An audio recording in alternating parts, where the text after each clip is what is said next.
Hello everyone, welcome to my channel. मैं अशोक सोनगरा आप सभी का धन्यवाद देना चाहता हूं।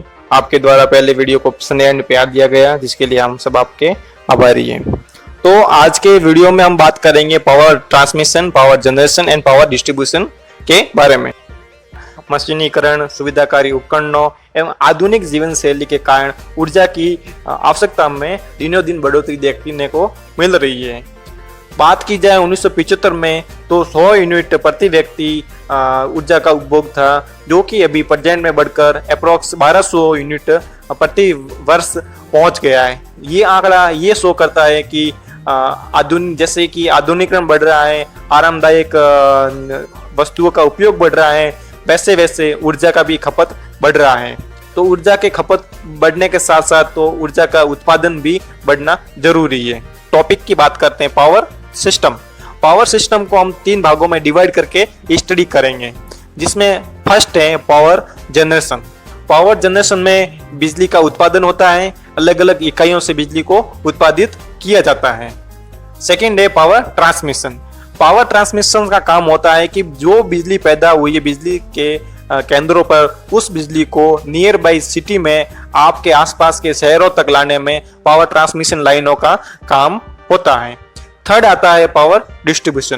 पावर डिस्ट्रीब्यूशन का काम होता है कि जो पावर ट्रांसमिशन लाइनों के थ्रू आपके नियर बाई टाउन उप केंद्र पर आती है, उसको छोटी लाइनों के थ्रू आपके घर तक पहुंचाने का काम किया जाता है। आपके इंडस्ट्री, आपके डोमेस्टिक कॉमर्शियल यूज के लिए सप्लाई को कनेक्ट किया जाता है। वो सब पूरा काम पावर डिस्ट्रीब्यूशन मैनेज करता है।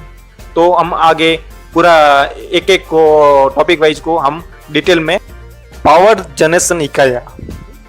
पावर जनरेशन इकाइयाँ जैसे थर्मल पावर प्लांट हो गया, nuclear power plant, hydro power plant, solar, wind, इन सब के पावर प्लांट वहाँ स्थापित किए जाते हैं, जहाँ पर इनको आसानी से इनके इनपुट स्रोत आराम से मिल सके, जिससे ट्रांसमिशन का खर्चा भी कम हो और हमारी बिजली जो सस्ते दामों पे पैदा की जा सके।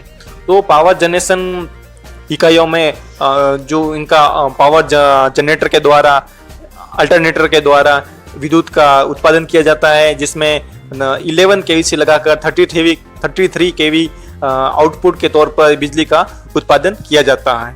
फिर इसी बिजली को पावर ट्रांसमिशन लाइनों के थ्रू कनेक्ट करते हैं। ट्रांसमिशन सिस्टम, हिंदी में बोलते हैं इसको संचरण प्रणाली। ट्रांसमिशन सिस्टम को 2 भागों में डिवाइड करके हम स्टडी करेंगे, primary transmission system and secondary transmission system.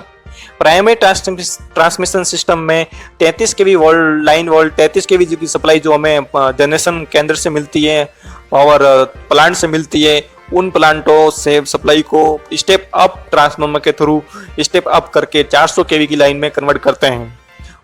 फिर उस लाइन को ट्रांसमिशन लाइनों के through power sub station, grid sub स्टेशनों पे भेजा जाता है। फिर 400 केवी की लाइन को सब स्टेशन पे जाके उस पे स्टेप डाउन टाइप के ट्रांसफार्मर से स्टेप डाउन किया जाता है, जो सब स्टेशन हमारे नियर बाई सिटी में के आसपास स्थापित किए जाते हैं, जिससे वो सब स्टेशन पावर प्लांट को कनेक्ट करते हैं। वहाँ पे सप्लाई को 400 केवी से 132 केवी या 220 केवी में कन्वर्ट किया जाता है। फिर यही सप्लाई सेकेंडरी ट्रांसमिशन सिस्टम में आपके नियर बाई टाउन या नियर बाई गाँव के सब स्टेशन पे पहुँच जाती है। वहाँ के सब स्टेशन 132 केवी के स्टेशन पे इस सप्लाई को फिर स्टेप डाउन टाइप ट्रांसफार्मर से वोल्टेज को डिक्रीज करके 33 केवी में कन्वर्ट किया जाता है, और इस 33 केवी लाइन वोल्टेज को पावर डिस्ट्रीब्यूशन कंपनी को सप्लाई किया जाता है फीडर के थ्रू। अब बात करते हैं third point, power distribution system, वितरण प्रणाली। पावर डिस्ट्रीब्यूशन का काम होता है कि जो पावर ट्रांसमिशन से जो लाइन आ रही है, पावर ट्रांसमिशन से जो सप्लाई आ रही है, उसको कंज्यूमर यानी ग्राहक तक पहुंचाने का काम पावर डिस्ट्रीब्यूशन कंपनी करती है। तो जैसे कि आपके घर के आसपास 33 केवी के जो उप केंद्र बने होते हैं, वहाँ पर सप्लाई पावर ट्रांसमिशन लाइनों के थ्रू आती है।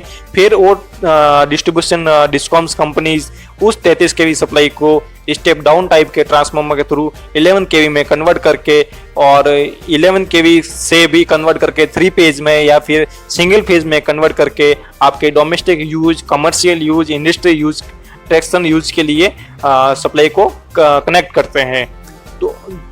तो ये पूरा सिस्टम पूरा डिस्ट्रीब्यूशन कंपनीज देखती हैं। इसका जो भी बिलिंग वगैरह, बिलिंग कलेक्ट करना, चार्जेस, फ्यूल चार्जेस वगैरह सब कुछ हिसाब किताब पूरा डिस्ट्रीब्यूशन डिस्कॉम्स आपसे इकट्ठा करती है। तो डिस्ट्रीब्यूशन कंपनी का काम ये रहता है कि पावर ट्रांसमिशन प्रसारण निगम से बिजली को लेकर कस्टमर तक पहुंचाने का काम रहता है, और फिर वहां से उनकी जो चार्जेस वसूलने का काम भी डिस्ट्रीब्यूशन कंपनी के ही राइट में आता है। अब बात करते हैं national grid system. National grid मतलब one grid one nation. One grid one nation के थ्रू पूरे पूरे भारत को के ग्रिड को कनेक्ट किया जाता है। पूरे भारत के विद्युत तंत्र को एक पूरे सिस्टम को एक साथ कनेक्ट किया हुआ है, जिससे हम मॉनिटरिंग करने में आसानी रहती है। नेशनल ग्रिड सिस्टम का काम होता है कि पूरा सिस्टम पूरी सप्लाई को मैनेज करके चले, और ये लोग पूरा फोरकास्टिंग करते हैं, शेड्यूलिंग करते हैं कि आने वाले टाइम में कितना जनरेशन होगा और कितना डिमांड है और कितनी सप्लाई करनी है, ये सब कुछ पहले से डिसाइड करते हैं। तो अलग अलग रीजन वाइज, अलग अलग क्षेत्र वाइज इनको डिवाइड किया गया है। इनको 5 भागों में डिवाइड किया गया है। फर्स्ट पॉइंट है उत्तरी ग्रिड। नॉर्थन ग्रिड एरिया है जिसका हेडक्वार्टर नई दिल्ली में है। सेकेंड है पश्चिमी ग्रिड जिसका हेडक्वार्टर मुंबई में है। थर्ड है पूर्वी ग्रिड जिसका हेडक्वार्टर कोलकाता में है। फोर्थ है दक्षिणी ग्रिड जिसका बेंगलुरु में, और फाइव्थ है उत्तर पूर्वी ग्रिड जिसका शिलोंग में हेडक्वार्टर स्थित है। तो नेशनल ग्रिड का काम होता है कि ये पूरा फोरकास्टिंग, शेड्यूलिंग वगैरह ये सब कुछ मैनेज करते हैं, और इसके अंडर में काम करता है स्टेट लोड डिस्पैच सेंटर जो कि SLDC होता है। और राजस्थान का state load dispatch centre Hirapura Jaipur में स्थित है, और वहां से पूरे राजस्थान की सप्लाई को कंट्रोल किया जाता है, पूरा फोरकास्टिंग किया जाता है, कहाँ पर कितनी डिमांड है और कहाँ पर कितनी सप्लाई को करना है, और पावर प्रोडक्शन से कितनी सप्लाई उत्पादित हो रही है, ये सब कुछ मैनेज एडवांस में किया जाता है। मतलब आने वाले 15-20 मिनट में, आधे घंटे में, 1 घंटे में कितना लोड आने वाला है और कितना डिमांड है और कितनी सप्लाई करनी है, ये सब कुछ पहले से डिसाइड LD करता है, जिसका हेड ऑफिस हीरापुरा जयपुर में है। तो आज के वीडियो में हमने डिस्कशन किया power generation, power transmission and power distribution, and last topic था नेशनल ग्रिड सिस्टम। तो अभी शॉर्ट में ही हमने डिस्कशन किया है, फिर अलग अलग टॉपिक वाइज अलग अलग वीडियो को कवर करेंगे। तो सबका धन्यवाद, और एक बार फिर आपके साथ में नई वीडियो के साथ जुड़ेंगे। तब तक के लिए धन्यवाद। वंदे मातरम। जय हिंद।